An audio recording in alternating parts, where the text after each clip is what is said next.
नमस्कार। साहित्यिक झरोखा चैनल पर सबका स्वागत है। आज हम करेंगे निराला की कविता वीणा वादिनी वरदे। इस कविता के माध्यम से निराला जी वीणा को धारण करने वाली माँ सरस्वती की वंदना करते हैं और उनसे प्रार्थना करते हैं कि वो उन्हें वरदान प्रदान करे। किन्हें वरदान प्रदान करे और कैसा वरदान वो चाहते हैं, आइए कविता के माध्यम से जानते हैं। यहाँ पर कवि क्या कहते हैं?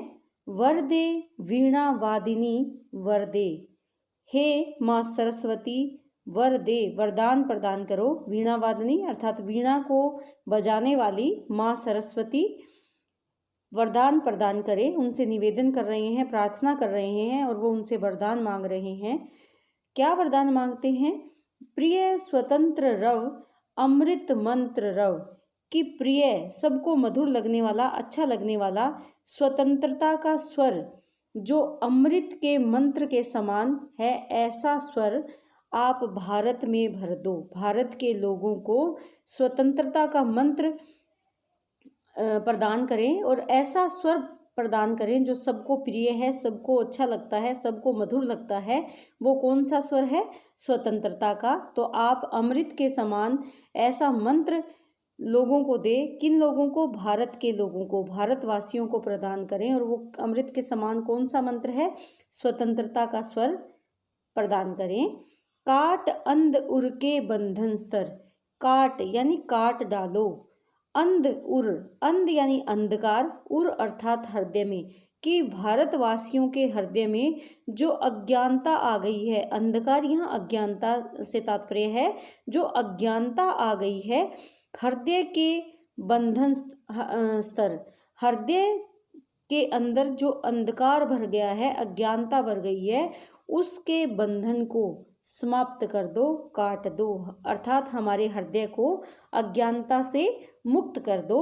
बहा जननी, और उस अज्ञानता को दूर करने के लिए हे माँ बहाओ, किस चीज को? ज्योतिर्मय निर्झर, निर्झर यानी झरना, हे जगत जननी माँ सरस्वती, आप ज्योतिर्मय प्रकाशवान झरने को प्रवाहित करो। बहाओ अर्थात प्रवाहित करो, जिससे चारों ओर ज्ञान का प्रकाश फैल जाए, चारों ओर जो अंधकार है वो समाप्त हो जाए। कलुष भेद, कलुष यानी कालिमा को, या जो पाप है, पाप रूपी कालिमा को बेधो, समाप्त कर दो। तम हर, तम अर्थात अंधकार को हर लो, और प्रकाश भर, और प्रकाश को भर दो। जगमग जग कर दे, और चारों ओर क्या कर दो? जगमग कर दो। इसमें कहने का तात्पर्य क्या है? वो ये कहना चाहते हैं कि भारत में से अज्ञानता को समाप्त कर दो और चारों ओर प्रकाश भर दो, और सारे भारतवासियों के हृदय में, हृदय को जगमग कर दो। किससे? ज्ञान के प्रकाश से। अर्थात यहाँ पर भारत में निवास करने वाले सभी लोग, स्वतंत्रता की कामना जो करने वाले लोग हैं, उनके हृदय में जो अज्ञानता आ गई है उसको समाप्त कर दो, ज्ञान का प्रकाश भर दो। अर्थात सभी के मन में जो कालिमा है, जो अज्ञानता है, वो समाप्त कर दो, ऐसी वो कामना करते हैं। आगे कवि क्या कहते हैं? नव गति नव लय ताल छंद नव, नवल कंठ नव जलद मंद्र रव, नव नभ के नव विहग वृंद को, नव पर नव स्वर दे।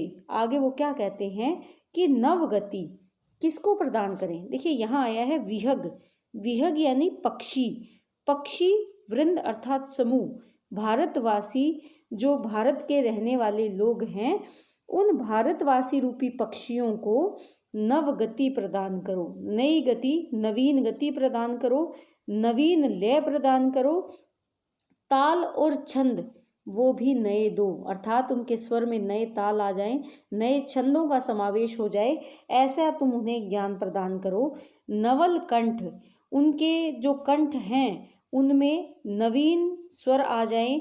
नव जलद, नव अर्थात नवीन, जलद अर्थात बादल, कि जिस प्रकार एक जल से भरा हुआ नया बादल मंद्र रव, मंद्र रव गंभीर स्वर करता है, उसी प्रकार भारतवासी भी गंभीर गर्जना करें, ऐसी वो प्रार्थना करते हैं और माता से निवेदन करते हैं कि ऐसा उन्हें गंभीर स्वर प्रदान करें। नव नभ के नव, नवीन नभ के, नवीन आकाश के। नवीन आकाश अर्थात नए विचारों का आकाश।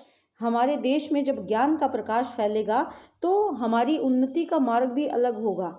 तो इसीलिए इस अपने ज्ञान से देश रूपी आकाश में विचरण करने वाले नव विहग, नए जो पक्षी समूह है, उसको नव पर नव स्वर प्रदान करो कि हे माँ सरस्वती, आप नवीन से नवीन चारों ओर ऐसा वातावरण बना दो कि उन पक्षियों को नए से नया स्वर आप प्रदान करें, नवीन वाणी प्रदान करें, जिससे कि इसमें क्या बताना चाहते हैं कि जिससे कि सारे वातावरण में बदलाव आ जाए, चारों ओर नवीनता का वातावरण बन जाए और जो वो अपनी अभिव्यक्ति करना चाहते हैं, विचारों को व्यक्त करना चाहते हैं, वो भी नए स्वर में अभिव्यक्त करें। तो इस प्रकार इस कविता के माध्यम से कवि माँ सरस्वती से ये निवेदन करते हैं। मंगलाचरण है ये। मंगलाचरण में क्या है, उनकी आराधना की जाती है और उनसे प्रार्थना की जाती है। और इस कविता में ये प्रार्थना की गई है कि वो इस देश को स्वतंत्र करवाएं और लोगों के हृदय में ऐसे विचार भरे, ऐसे स्वतंत्रता के विचारों का समावेश करें जिससे कि भारतीयों की जो राष्ट्र के प्रति भाव है या स्वतंत्रता की कामना है वो पूर्ण हो। तो ये तत्सम प्रधान कविता है, तत्सम शब्दों की यहाँ पर प्रधानता है।